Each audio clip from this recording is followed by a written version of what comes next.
اعوذ باللہ من الشیطان الرجیم، بسم اللہ الرحمن الرحیم۔ ناظرین، ایک وقفے کے بعد میں دوبارہ ویڈیو کی طرف آیا ہوں۔ ملکی حالات ایسے ہیں کہ جن کو جس پیرائی میں آپ ڈسکس کریں افسوسناک صورتحال سامنے آتی ہے۔ آج سے تقریباً 4 سال پہلے 2018 میں ایک بہترین چلتی ہوئی حکومت کو انٹرنیشنل سازش، جسے پاناما سازش کہا جاتا ہے، جس میں 3 وزرائے اعظم، 3 سربراہان مملکت کا نام آیا: پاکستان، چائنا اور رشیا۔ اس لیے کہ مستقبل قریب کے یہ بہترین کولیشن پارٹنرز تھے جن کے درمیان میثاق معیشت بھی ہو رہا تھا، تجارتی معاہدے بھی ہو رہے تھے، اور سب سے بڑھ کے چائنا جو گرم پانی کی سرزمین سے تیل اٹھاتا ہے، 12,000 کلومیٹر سمندری فاصلہ طے کرتے ہوئے، پاکستان کے آگے سے گزرتے ہوئے، انڈیا سے گزرتے ہوئے، ملائیشیا سے گزرتے ہوئے، اور اس کے بعد فلپین سے گزرتے ہوئے، اپنا جو اس کا شمالی سائڈ ہے وہاں سے، جہاں پر زیادہ آبادی ہے چائنا کی،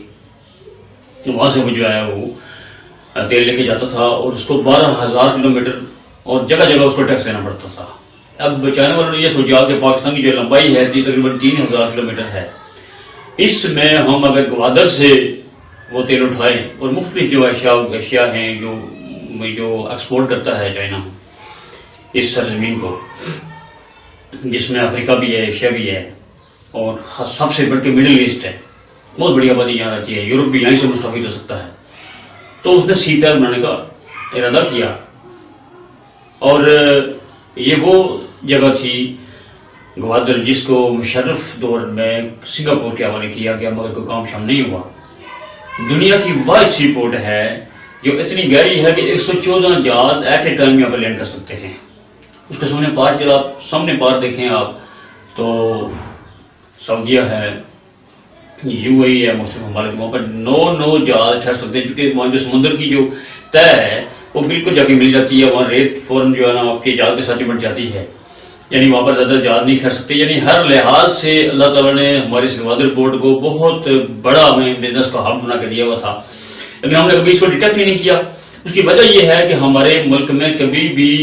کوئی وزیر اعظم جو ہے 5 سال پورے نہیں کر سکا۔ ہمارے جو بنائے ہوئے 5 سالہ منصوبے تھے وہ چائنا کو نے بڑے پسند کیے، امریکہ نے پسند کیے، کوریا لے گیا کامیاب ہو گیا، ملائیشیا لے گیا کامیاب ہو گیا، ترکی لے گیا وہ کامیاب ہو گیا۔ ہمارے 5 سالہ منصوبے انتہا درجے کے بہترین منصوبے تھے۔ ہم وہ ملک تھے جس میں ویزا ویور تھا، امریکہ جانے کے لیے، یو کے جانے کے لیے 80s میں آپ کو ویزا ویور تھا۔ آپ اتنی اچھی پوزیشن میں تھے، آپ اس ایسی پوزیشن میں بھی تھے کہ آپ جو صدر ہے جب امریکہ جاتا ہے تو اس کو ریڈ کارپیٹ بچھائی جاتی ہے۔ ہم ہمیشہ سے کمزور نہیں رہے، درمیان میں جو کھیل کھیلے گئے، آج ہمارا جو تحریک انصاف کے نوجوان نسل ہے، ینگ لڑکے ہیں جو آپ کو پتہ ہے بدتمیزیاں کرتے ہیں، نہ وہ کسی کی عمر کا لحاظ رکھتے ہیں، نہ وہ کسی کے تجربے کا لحاظ رکھتے ہیں، نہ کسی کے علم کا لحاظ رکھتے ہیں، وہ فوراً گزارے وہ جذبات ہے، مقصود ان کا بھی یہی ہے کہ ملک ترقی کرے، لیکن جو رویہ ہے وہ لیڈر سے آپ کو پتہ ہے ڈیولپ ہوتا ہے۔ یعنی وہ جس اسٹیج سے آج تحریک انصاف کے نوجوان گزر رہے ہیں، اس اسٹیج سے ہم 90s میں گزرے ہیں، جب ہم لوگ ایم ایس ایف میں ہوتے تھے، اور جاوید مغل اور بابر اعوان جو فوت ہو گئے ہیں راولپنڈی والے، یہ لوگ ہوا کرتے تھے۔ ہم لوگ اتنے فرنٹ میں تو نہیں ہوتے تھے، لیکن یہ کہ بس سیم ایم ایس ایف کے ساتھ ہم ہوتے تھے، مسلم کانفرنس کی طرف سے ہم آپ کو بتائیں ایم ایس ایف کا باقاعدہ ساتھ دیتے تھے۔ تو اس دور سے پیپل پارٹی اور نون لیگ کی جنگ ہوا کرتی تھی، اور اس جنگ کا نتیجہ کیا ہوتا تھا کہ 2 سال 3 سال 4 ٹرمز جو ہے نا پاکستان کے اندر نون لیگ اور پیپلز پارٹی کے گزرے۔ اتنے میں مشرف کو موقع ملا کہ یار یہ لوگ بالکل ہی ملک کا کباڑہ کر رہے ہیں، وہ آ کر بیٹھا، اس نے 10 سال حکومت کی، اور ان 10 سالوں میں کیا ہوا خیر اس طرف میں نہیں جاؤں گا، لیکن اس نے بھی حیا نہیں کی، اس نے بھی ان دونوں کو نہیں رویا، بلکہ اس نے ڈٹ کے حکومت کی، اس نے بہترین کام کیا، اس نے این جی اوز کو بہت انفورس کیا، این جی اوز کو بہت سمجھ لے کے لانچ کیا۔ پاکستان بھر میں جو ہے وہ آپ نے دیکھا ہوگا کہ این جی اوز کا بہت بڑا کام ڈیولپ ہوا، اور اچھے انداز سے این جی اوز جو ہیں وہ لانچ ہوئیں۔ اس کے علاوہ یہ کہ ٹیکس نیٹ کو اس نے بڑھا دیا، اس کے علاوہ پاکستان میں میڈیا آزاد ہو گیا، اس کے علاوہ بہت ساری باتیں اور بھی ہیں، لیکن یہ کہ وہ ایک فوجی حکومت تھی، آمرانہ حکومت تھی، آئین توڑ کے آئی تھی، اس کو ہم قبول نہیں کر سکتے۔ لیکن ایسے میں جب نون لیگ اور پی ٹی آئی کی آپس میں چرچا شروع ہوئی. یہ پاکستان کی تاریخ کا ایک ایسا دور تھا جس کو آپ کسی پرامے میں ڈسکس کریں تو افسوسناک ضرور ہے. اس لیے جب خان صاحب نے گورنمنٹ کو یا ملک پاکستان کو یا معیشت کو یا سیاست کو وہی سیاست کا گراؤنڈ نہ دیا جس میں آپ 3-4 ہزار روپے کا جوتا پہن کے تیز تیز بھاگتے ہیں. یعنی یوں سمجھ لیں کہ کچی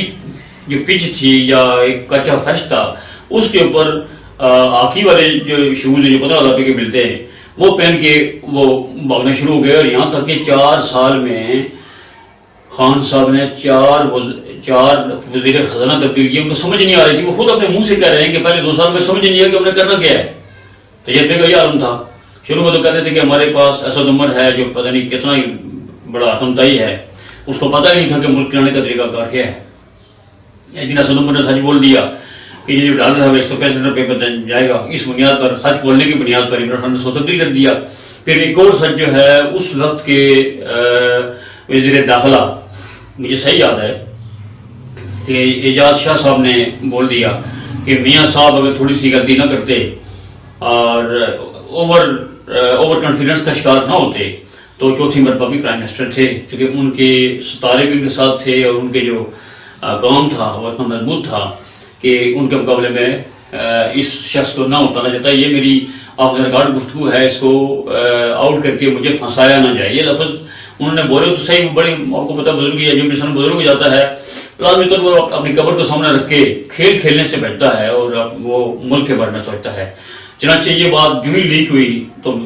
وزیر داخلہ جو ہیں اعجاز شاہ صاحب, ڈپٹی اعجاز شاہ صاحب جو ان کو چینج کر کے نارکوٹکس فورس کا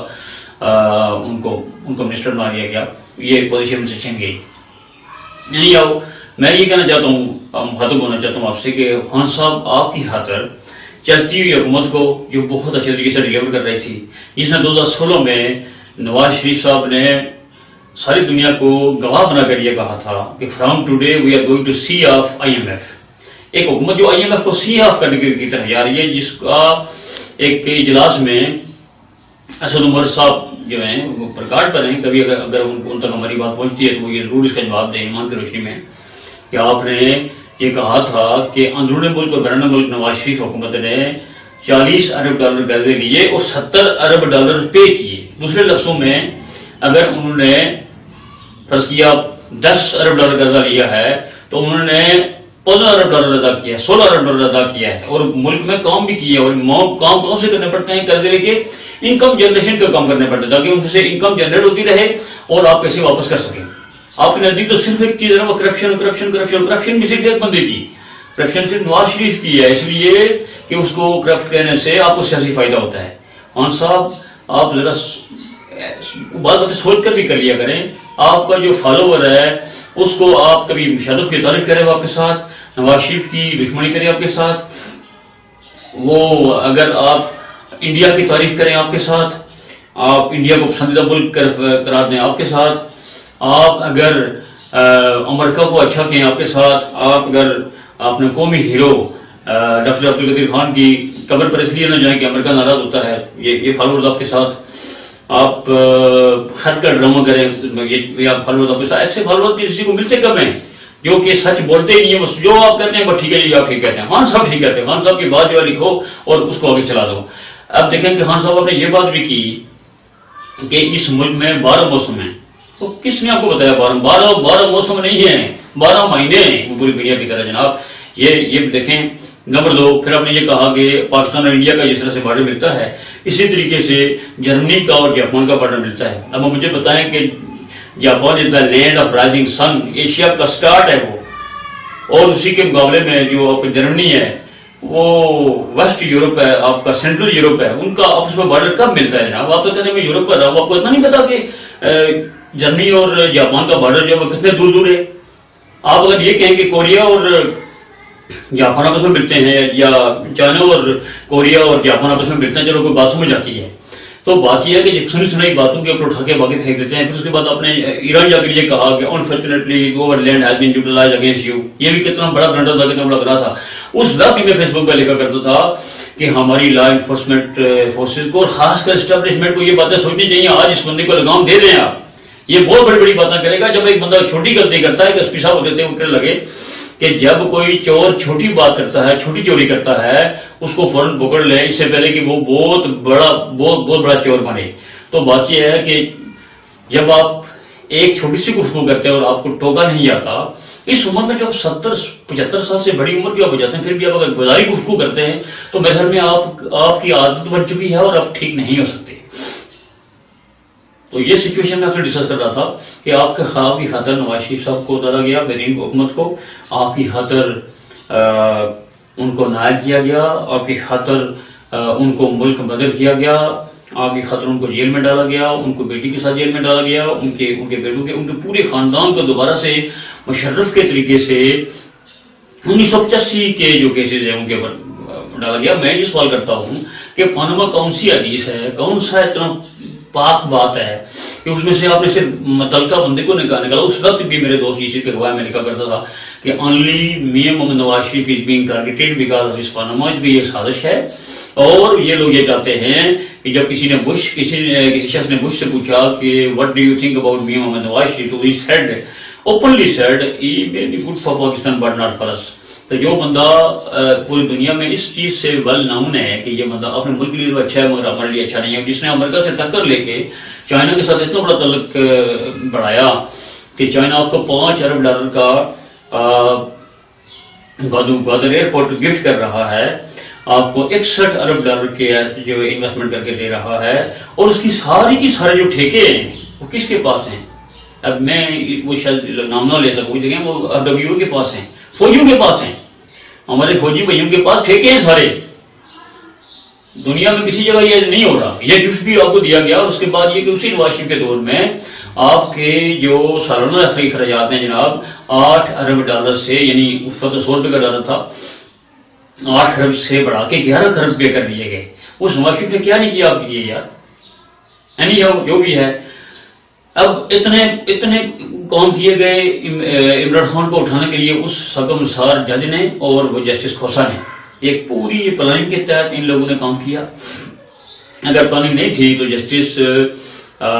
سگم نثار جو جسٹس کہتے ہوئے بھی انسان کو شرم آتی ہے کہ یار اتنے بڑے فیصلے ملک کا کباڑا کر دیا ایکسس نے, اس کو کیا جسٹس کہے, جسٹس نہیں انجسٹس سگم نثار نے کیا کیا. اس نے جس دن فیصلہ ہو رہا تھا پاناما کیس کا, اس دن اس کی بیٹی جو ہے سپریم کورٹ کی گاڑی میں بیٹھ کے کیا کر رہی تھی, وہ پار بھر رہی تھی, پاپا جلدی فیصلہ کرنا, میں نے آگے میسج کنوے کرنا ہے. تو یہ جو چیزیں ہیں یہ کھیل ہے. جب آپ ملک کو کھیل بنا دیں گے, اکھڑا بنا دیں گے, تو پھر اس میں پچ کیسے محفوظ رہے گی. امپاسبل ہے. آپ نے 3 سال کے بعد جا کے سمجھا اس ملک کو کہ ملک چلائے کیسے جاتے ہیں. بھائی سب سے پہلے اپنے اسد عمر کو اتارا, وہ ناکام ہو گیا. اس کے بعد آپ نے شیخ حفیظ صاحب کو لایا, آپ نے, وہ ناکام ہو گئے. وہ بھی پیپل پارٹی کے آدمی تھے. آپ کے پاس اپنی ٹیم ہی نہیں دے. میں ٹیم تیار کرتا ہوں 32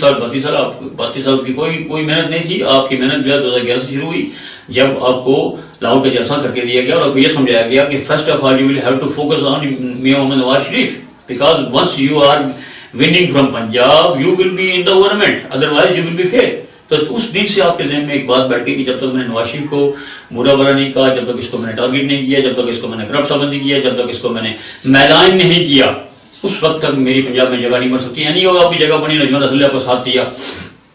اب آپ کو اللہ تعالیٰ کا شکر ادا کرنا چاہیے تھا کہ پھر جب حکومت بننے آئی تو شہباز شریف صاحب کو اوپن آفر کی گئی کہ because you are in great position in Punjab. Shahbaz Sharif صاحب ظاہر آپ کو پتا ہے 5 سال پورے کیے تھے پنجاب میں, تو لہٰذا if you can leave Mian Muhammad Nawaz Sharif you will be given premiership of this country. انہوں نے کہا میں میاں شہباز نواز شریف کو کیسے چھوڑوں, اس کا قصور کیا قصور بتا دیں. وہ انہوں نے ماڈریٹ سیاست کی ہے, وہ یہ نون لیگ کا اپنا طریقہ کار ہے کہ ایک طرف وہ جرانہ سیاست کرتے ہیں, جو ہے وہ سمجھداری کی سیاست کرتے ہیں, اور یہ جو آپ کے جو بیٹھے ہوئے جو آپ کے بڑے پیر صاحب ہیں شیخ رشید صاحب, اس کو کہتے ہیں شین لیگ یا نون لیگ, ان کو نہیں پتا ان باتوں کا. بہرحال یہ بھی ایک لانگ ڈیبیٹ ہے, اس پہ میں نہیں آنا چاہتا. اب جب آپ کے لیے شہباز شریف نے انکار کیا کہ میں ایسا نہیں کر سکتا, تو اس کے بعد پھر کیا ہوا, پورے پاکستان میں 16,90,000 ووٹ ریجیکٹ ہوتا ہے, جن میں سے 13,96,000 ووٹ جو ہے صرف نواز شریف کا ریجیکٹ ہوتا ہے. ایک عام آدمی بھی سمجھتا ہے کہ نواز شریف کے ووٹ کو پڑھنے دیا گیا, لیکن ایٹ دا اینڈ میں آپ نے کیا کہ سسٹم کو بٹھایا, بالکل مولڈ کیا، اور اس کے بعد آپ نے کیا کیا کہ 78 حلقے ایسے تھے جن میں جیت کا مارجن، عمران خان کے بندے کی جیت کا مارجن نواز شریف کے مسترد کیے گئے ووٹوں سے 3 گنا کم تھا۔ اب مجھے یہ بتائیں کہ جب کیا پورے پاکستان میں نواز شریف کا پتہ غلط ووٹ ڈالتا ہے؟ جب ایک چیز کی ابتدائی فراڈ سے کریں گے، آپ جھوٹ سے، فراڈ سے، انجسٹس سے کریں گے، تو مجھے یہ بتائیں کہ سر آپ کا یہ اصول ہے کہ کفر کی حکومت چل سکتی ہے، ناجائز حکومت نہیں چل سکتی، کسی کے ساتھ زیادتی کی گئی جو والی جو حکومت ہے، انجسٹس ہے، خواہ وہ کافر کے ساتھ ہو، ملحد کے ساتھ ہو، میں کہتا ہوں کسی کے ساتھ بھی ہو، رب کریم ایک بڑا رب ہے، وہ سب سے بڑا ہے، اس کی پہچان جو ہے وہ اللہ اکبر ہے، تو وہ اس چیز کو پسند نہیں کرتا۔ اب خان صاحب نے جب 4 کے 4 اپنے وزیر خزانہ آزما لیے تو سب کی پالیسی اپنی اپنی تھی، سب نے اپنے تکے مارے۔ اب تکے مارنے سے کیا ہوتا گیا کہ انسرٹنٹی پیدا ہوتی گئی، اور یہاں تک کہ پاکستان کی جو معیشت ہے مائنس سم تھنگ ہوگی۔ لیکن جب نئے سرے سے آپ ایک چیز سیکھ رہے ہیں، ایک چیز آپ نے نہیں پڑھی، ایک چیز آپ نے کبھی سیکھی نہیں، اس کے لیے آپ نے انٹرنشپ نہیں کی۔ میں اس وقت بھی لکھا کرتا تھا کہ intern government, this government is on internship basis, it is going to learn. جب آپ لرننگ کے سٹیج میں ہوتے ہیں تو پھر آپ 500 غلطی کرتے ہیں، تو یہ جو سارے کا سارا جو کھیل کھیلا گیا، آپ کو تو تنخواہیں ملتی رہی، آپ نے پاکستان کو اپنی آنکھوں سے دیکھ کے بہت بڑا کباڑا کیا۔ ٹھیک ہے، آپ نے یہ کوشش کی کہ بینڈر چلی گئی ہے، ایک حکومت جو ہے ایک پارٹی زیادہ مضبوط نہیں ہونی چاہیے، ہمیں اس کی جگہ اس کو کاؤنٹر کرنے کے لیے ہمیں ایک مضبوط لیڈر ہمیں سمجھ لینا چاہیے۔ جب آپ نے یہ کوشش ابھی تھی، لیکن آپ نے جس ظلم سے یہ کوشش کی، اس کو باور ثابت بار کرنے کے لیے جو آپ نے کوشش کی، اس سے آپ کا ملک کا کباڑا ہوا، اور یوں صورتحال یہ ہوئی کہ پاکستان کا جو سب سے بڑا نقصان ہوا وہ پاکستان کی کرنسی ڈیویلیو ہوگی۔ کرنسی جب ڈیویلیو ہوتی ہے تو پھر آپ یہ دیکھیں کہ ڈالر وہی ہے، ڈالر نہیں اڑ رہا، ڈالر اسی جگہ ہے بھائی، آپ نیچے گئے ہیں۔ کسی دور میں بات کرتے تھے کہ ہٹو جی 2 ٹکے کا، 2 ٹکے کا جو لفظ ہے اب آپ استعمال نہیں کر سکتے، اس لیے کہ ٹکا اوپر ہے، آپ نیچے ہیں۔ وہ بنگلہ دیش بھی آپ سے اوپر چلا گیا بھائی، جو آپ سے 2 گنا نیچے تھا، آج آپ سے وہ 2 گنا اوپر ہے، اور انڈیا کی جو کرنسی ہے وہ 3 گنا اوپر ہے آپ سے۔ انڈیا بھی ادھر ہی ہے، ڈالر بھی ادھر ہی، ہم بھی ادھر ہی ہیں، لیکن ہم نیچے گئے اس لیے ہم نے کھیل کھیلا۔ ہمارے ملک میں کھیل چلتا ہے، وہاں مودی دوسری دفعہ آیا، مجھے دیکھا مودی کی دوسری دفعہ آنے کی بات ہے۔ جب بھی کوئی بندہ پرائم منسٹر بنتا ہے تو وہ اپنے سارے کے سارے پتے پہلی دفعہ ہی دکھا دیتا ہے، گزارا اس نے اپنے آپ کو ڈیلیور کرنا ہوتا ہے، اور دوبارہ آنے کے لیے وہ پوری کوشش کرتا ہے۔ مودی نے پہلے 5 سال میں مسلمانوں کے اوپر ظلم تو ظاہر اسی بنیاد پر آیا تھا، لیکن اس نے کشمیر کے اوپر کچھ نہیں کیا تھا، اس نے کشمیر کی پوزیشن کو نہیں چھیڑا۔ عمران خان نے اون محمد چودھری جو آج کل مشیر حکومت ہیں وہ اس چیز کے گواہ ہیں، اور دنیا جانتی ہے، انہوں نے گورنمنٹ سے پہلے دعا کی گئی، سب لوگوں سے بڑی دعا ہے، پوری قوم سے دعا ہے، آپ دعا کریں، میری استدعا ہے کہ آپ دعا کریں۔ ہر درخواست کرنا یا استدعا کرنے کا لفظ خان صاحب استعمال نہیں کرتے، کہتے ہیں میرا حکم ہے کہ آپ دعا کریں کہ مودی دوسری دفعہ جیت جائے، کیونکہ میری سے بات ہوئی وہ کشمیر کا فیصلہ کرے گا۔